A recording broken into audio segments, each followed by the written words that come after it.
নজর রাখবো আবহাওয়ার খবরের দিকে। কি বলছে হাওয়া অফিস? হাওয়া অফিস জানাচ্ছে যে ভোটের দিন ঝড় বৃষ্টি, আগামীকালই পঞ্চম দফার ভোট, আর সেই ভোটে বৃষ্টির সম্ভাবনা রয়েছে। হাওড়া, হুগলি, উত্তর 24 পরগনায় ঝড় বৃষ্টির পূর্বাভাস রয়েছে। তারই সঙ্গে হাওয়া বইবে। ঠিক কিরকম থাকবে আগামী কয়েকদিন আবহাওয়া, কি বলছে হাওয়া অফিস? আমাদের সঙ্গে সরাসরি রয়েছেন প্রতিনিধি বিশ্বজিৎ। কি বলছে হাওয়া অফিস? আগামী কয়েকদিন কেমন থাকবে আবহাওয়া, তাপমাত্রা কিরকম থাকবে, কি আপডেট? একদমই অনিন্দিতা, প্রথমেই ভোটের দিন অর্থাৎ নির্বাচনের দিনের কথায় আসি। নির্বাচন হচ্ছে হাওড়া, হুগলি এবং উত্তর 24 পরগনায় 6টি লোকসভা কেন্দ্রে, এবং এই নির্বাচনী কেন্দ্রগুলোতে আজ যেমন গরম ও অস্বস্তিকর আবহাওয়া থাকবে, বাতাসে জলীয় বাষ্প থাকায় ঘাম পড়বে, টপ টপ করে ঘাম পড়বে।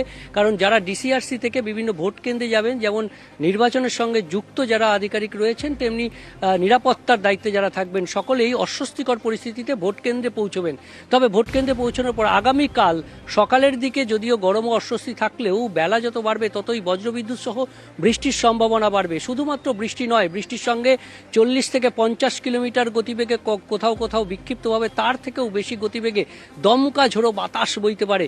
একদিকে স্বস্তির বৃষ্টি, অন্যদিকে ঝোড়ো বাতাসে আতঙ্ক, তার সঙ্গে আতঙ্ক বজ্রবিদ্যুৎ সহ বৃষ্টির সম্ভাবনা। কাজেই বজ্রপাতেরও একটা আশঙ্কা রয়েছে। অর্থাৎ এ তো গেল শুধুমাত্র লোকসভা যেখানে নির্বাচন হচ্ছে সেই নির্বাচন কেন্দ্রগুলোতে। আজ বেশিরভাগ জেলাতেই গরম ও অস্বস্তিকর আবহাওয়া যেমন থাকবে, যদিও আংশিক মেঘলা আকাশ, কোথাও মেঘলা আকাশ থাকলেও এই গরম এবং অস্বস্তি কাটবে না। এবং একই সঙ্গে তাপপ্রবাহ থাকবে। তাপপ্রবাহের মতো পরিস্থিতি পশ্চিম বর্ধমান, পশ্চিম মেদিনীপুরে, এবং এই গরম অস্বস্তি চরমে থাকবে মুর্শিদাবাদ, বীরভূম এবং বাঁকুড়া। এই 3 জেলাতে সব থেকে বেশি গরম ও অস্বস্তি থাকবে। বাকি জেলাতেও থাকবে। আগামীকাল থেকে দক্ষিণবঙ্গে বৃষ্টির সম্ভাবনা বাড়বে। সোম, মঙ্গলবার দুদিনই বজ্রবিদ্যুৎ সহ বৃষ্টির সঙ্গে দমকা ঝোড়ো বাতাস প্রায় কলকাতা সহ দক্ষিণবঙ্গের সব জেলাতেই হবে। বুধবার পর্যন্ত এই বৃষ্টির সম্ভাবনা থাকছে, পূর্বাভাস থাকছে আলিপুর আবহাওয়া দপ্তরের পক্ষ থেকে। তবে উত্তরবঙ্গে আজ ভারী বৃষ্টির সতর্কতা। দার্জিলিং, কালিম্পং, আলিপুরদুয়ার, কোচবিহার, জলপাইগুড়ি এই 5 জেলায় ভারী বৃষ্টির সতর্কতা থাকবে। তার সঙ্গে নিচের দিকের জেলা মালদা ও 2 দিনাজপুর, সেখানে গরম ও অস্বস্তি থাকলেও বেলার দিকে বজ্রবিদ্যুৎ সহ বৃষ্টি ও 2-1 জায়গায় হালকা ঝোড়ো বাতাস বইতে পারে। এবং একইভাবে আগামীকালও ভারী বৃষ্টির সতর্কতা 2-3 জেলাতে থাকবে উত্তরবঙ্গে, এবং মঙ্গলবার থেকে বৃষ্টির সম্ভাবনা কিছুটা কমবে। তবে বুধবার পর্যন্ত দক্ষিণবঙ্গে বৃষ্টির পূর্বাভাস। সোমবার থেকে বৃষ্টি বাড়বে দক্ষিণবঙ্গে।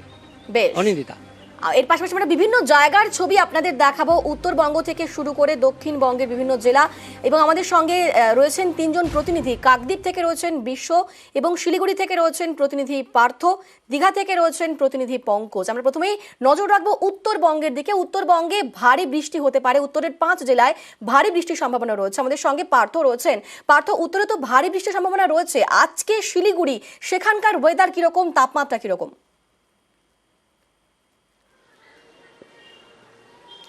তোমাকে জানিয়ে রাখি, সকাল থেকে কিন্তু শিলিগুড়ির আকাশে কখনো মেঘ, কখনো বা কিন্তু রোদ, এবং যে বৃষ্টিপাতের সম্ভাবনা আছে। গতকালও কিন্তু সন্ধ্যের পরে বেশ বৃষ্টি হয়, যদিও তা, এবং আজ সকাল থেকে আকাশ রয়েছে মেঘলা। আর শহর দার্জিলিং, সেখানে সকাল থেকে কিন্তু বৃষ্টি শুরু হয়েছে। কালিম্পং, সেখানেও আকাশ মেঘলা রয়েছে।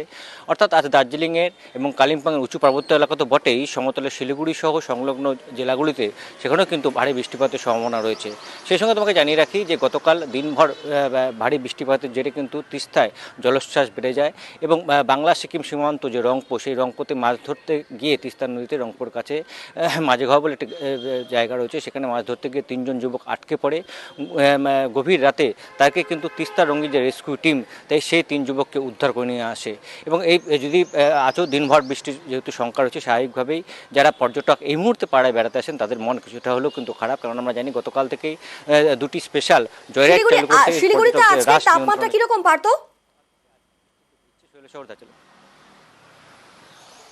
আজ সকাল থেকে তাপমাত্রা রয়েছে 22 থেকে 24 ডিগ্রি আশপাশে সর্বনিম্ন তাপমাত্রা, এবং সর্বোচ্চ কিন্তু 28 থেকে 29 ডিগ্রিতে পৌঁছতে পারে। অর্থাৎ অনেকটাই কিন্তু মনোরম আবহাওয়া রয়েছে।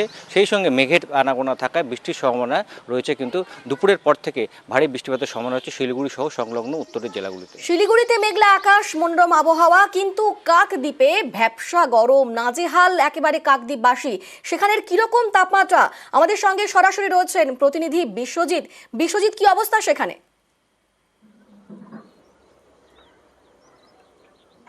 হ্যাঁ দেখো, সকাল থেকে কিন্তু মেঘলা আকাশ এবং মেঘলা আকাশের পাশাপাশি ভ্যাপসা গরম। গতকাল থেকে কিন্তু এই পরিস্থিতি হয়ে রয়েছে, একেবারে গুমোট হয়ে রয়েছে এবং তার কারণে এই মুহূর্তে যে কাকদ্বীপ এবং সহ উপকূলীয় যে এলাকাগুলি রয়েছে প্রায় সর্বোচ্চ তাপমাত্রা 35 থেকে 36 ডিগ্রি সেন্টিগ্রেড এবং সেই জায়গায় দাঁড়িয়ে কিন্তু চরম অস্বস্তির মধ্যে পড়তে হচ্ছে। গত কয়েকদিন আগে যে গরমের প্রভাব ছিল সেই গরমের প্রভাব কিন্তু বেশ অনুভব করা যাচ্ছে এই কাকদ্বীপ সহ উপকূলীয় এলাকাগুলিতে এবং তার পাশাপাশি যে এই যে উপকূলীয় এলাকাগুলি রয়েছে সেখানে কিন্তু যত বেলা গড়াচ্ছে তত কিন্তু যে আরও যে গরমের প্রভাব এবং কোথাও কোথাও কিন্তু রোদের দেখা মিলছে এবং তারপরে কিন্তু কড়া রোদের ফলে কিন্তু প্রচুর পরিমাণে গরম অনুভব হচ্ছে এবং সাধারণ মানুষ এবং যে স্থানীয় মানুষ রয়েছে তারা চাইছেন যে কবে বৃষ্টি হবে।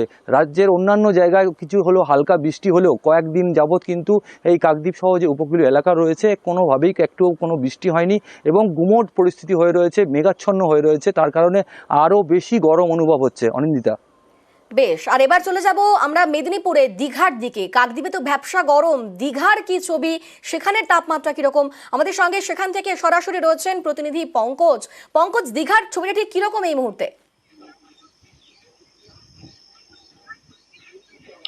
দেখো, তোমাকে জানিয়ে রাখি যে দীঘায় যে সকাল থেকে কিন্তু মেঘাচ্ছন্ন আকাশ রয়েছে। শুধু দীঘা নয়, যে পূর্ব মেদিনীপুর জেলার পটাশপুর, এগরা এবং রামনগর জুড়ে কিন্তু সকাল থেকে মেঘাচ্ছন্ন আকাশ, আবার কোথাও পটাশপুর এগরাতে কিন্তু ছিটে পড়া বৃষ্টিও পড়ছে এবং এই মেঘাচ্ছন্ন আকাশের পরেও কিন্তু ভ্যাপসা গরম, যেখানে কি অস্বস্তি বোধ করছে এলাকার মানুষজন। এই সৈকত নগরী সুন্দরী দীঘায় জুড়েই কিন্তু মেঘাচ্ছন্ন আকাশ সকাল থেকে রয়েছে এবং এই মেঘাচ্ছন্ন আকাশে পর্যটকরাও যেমন ভিড় জমিয়েছে উইকেন্ডে, সেই ক্ষেত্রে কিন্তু পর্যটকরাও স্বস্তি উপভোগ করছে এই সমুদ্র উপকূলবর্তী এলাকায়, যেখানে সৈকত নগরী সুন্দরী দীঘা এবং মন্দারমণি জুড়ে কিন্তু পর্যটক ভিড়ও রয়েছে।